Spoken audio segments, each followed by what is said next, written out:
ગીર ગઢડાના દ્રોણ ગામે ક્ષત્રિય સમાજ દ્વારા ભવ્ય મંગળ વિવાહનો કાર્યક્રમ યોજી 12 દીકરીઓએ પ્રભુતામાં પગલાં પાડ્યા.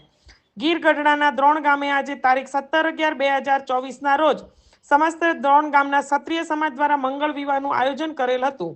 તેમાં 12 દીકરીઓએ પ્રભુતામાં પગલાં પાડી મુખ્ય મહેમાન તરીકે લાલીમા દ્વારા સમાજને સંદેશો પાઠવ્યો હતો કે વ્યસન મુક્ત થવા માટે યુવાનોમાં ભાર મૂકી આપણો સમાજ ઉજાગર બને તેવું આશીર્વાદ આપી આ તકે દ્રોણ ગામના તમામ લોકોના સાથ સહકારથી 12 દીકરીઓને પ્રભુતામાં પગલાં પાડી આશીર્વાદ આપેલ તેમજ ગામમાં સરસ મજાનું મંગળ વિવાહ માટે તેમજ જમણવારની વ્યવસ્થા કરવામાં આવી હતી. મોટી સંખ્યામાં બંને પક્ષના લોકો ઉપસ્થિત થયેલ.